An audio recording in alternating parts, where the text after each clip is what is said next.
If you were not pleased that AEW has just smashed Wembley Arena when it comes to ticket sales, or you're mad that they just got a brand new TV show on Saturday nights, well, I don't know what to tell you, because do you know who benefits from all of this? We do, the fans and the wrestlers. When you get to choose a company, all of a sudden you can make more money. Somehow All Elite Wrestling did sell about 60,000 tickets almost instantly though, and given that they haven't even announced one match as I say these words, you have to imagine it's going to get even higher.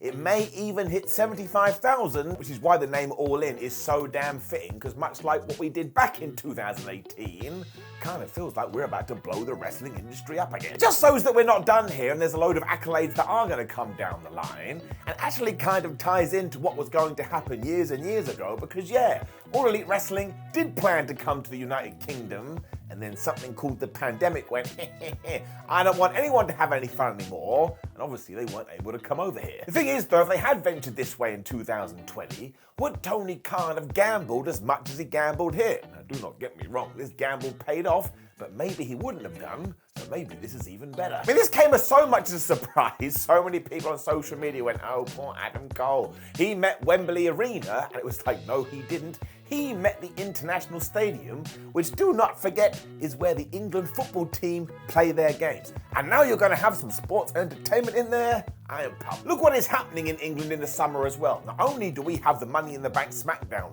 tour, when WWE is bringing a major pay-per-view premium live event to our shores, but just a month or so after, we are going to get this massive AEW show. So I don't care, man. I am doing the dance of joy. I'm a wrestling fan, and I'm getting a bunch of wrestling. Because wrestling fans can't help themselves, though, all of a sudden we were making comparisons, and sure, WWE sold 20,000 tickets for their things, because that's the capacity of the O2 Arena, whereas Wembley is much bigger, so they sold even more. And look, WWE could have gone to Wembley last year, but they chose to go to Wales after Cardiff chucked some money in. And look, it doesn't mean that one is better than the other. It doesn't mean you have to point the finger of blame around. What it does mean is that wrestling is booming, and that makes me feel warm and fuzzy in my tum-tum. I mean, we basically addressed all of this. I just want success to rain down on everybody's face. I mean, nobody expected this for obvious reasons, but that's where this secret link does come from. Because if you can believe it, a little-known company known as the World Wrestling Federation also ran Wembley back in 1992. No one thought it was going to happen then either. Because this went from out of nowhere. They went, ha, we are going to put SummerSlam in Wembley. And they even had the tagline, the pay-per-view you never thought you'd see, or the SummerSlam you never thought you'd see. Either way, I was like, no. I mean, I was basically a fetus, but I was like, what's going on? And the reason for this too is because it was a night of firsts. I mean, it was the first time Vince McMahon put on a pay-per-view over here. And let's not forget, pay-per-view had only been about 6 years at this point. And also, it was the first time the Intercontinental Championship headlined a big show. There's other firsts as well, in the sense that Vince and Bobby Heenan came together to do their debut commentary. And it was the first big event that WWE had, or the WWF had, that aired in the United States days later.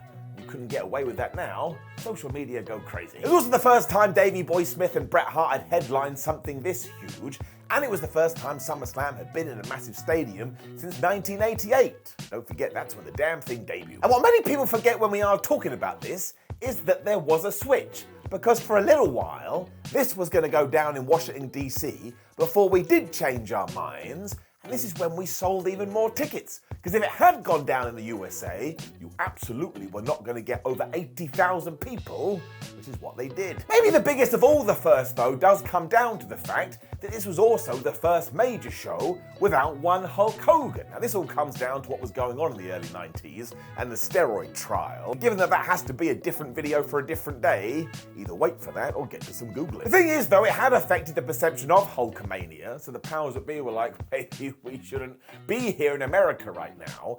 But because the United Kingdom British crowd was so starved for content, when we were told they were flying over here, it was like, well, how much money do you want? We'll spend it. I'm not saying that AEW is in the same position that the WWF was back in 1992, but even if I was, that would be a moot point. It happened 30 years ago. That would be like trying to compare myself to a 5-year-old. What am I going to tell you? So, oh, you're not going to have hair one day. He's just going to cry.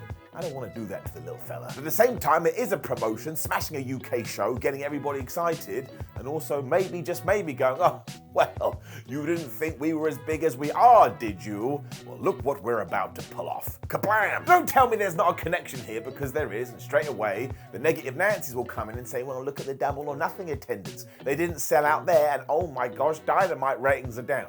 And sure, all of this is true, and you should focus on all these individual elements, but you also have to look at the success that's going on over here. And when you put it into one big pot, I think AEW is doing pretty damn good. When you got to look at all the metrics, and they just sold tens of thousands of tickets and made over $6 million. Now, I've never made over $6 million. I'm going to imagine you haven't made over $6 million, and if we did, we'd be going crazy. But both aspects can be totally accurate, as it was for the WWF back in 1992. Yes, they were suffering from the steroid scandal, but yes, they were still doing some damn good business. And it is all there too, because as Vince McMahon struggled to balance this, he sold out the 4 UK shows before we even got to SummerSlam, and throughout all of that, merchandise was selling so well, everybody in marketing was like, this is like the boom of Hulkamania.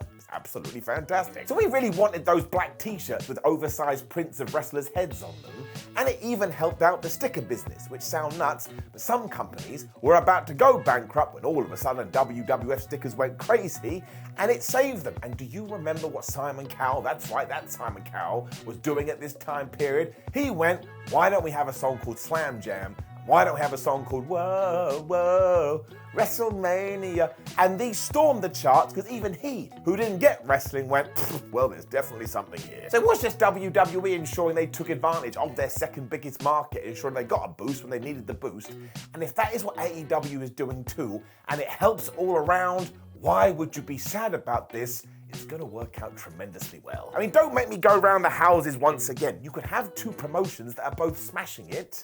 That should, light up your brain and make you sing in the morning. And even when we go back to that Clash of the Castle debate, you can do this back and forth kind of a thing, because yes, they too made a bunch of cash, but maybe if they had announced Wembley, they would have sold it out too. I mean, that's probably exactly what would have happened. So there are both huge successes, but there's no 2 ways about it. When we do get to August 27th, if you do want to engage in an attendance battle, well, AEW is going to win. I love that though, because you know now, WWE is going to come back and they'll try and beat that, which AEW will then go, ha, we're now going to try and outdo you.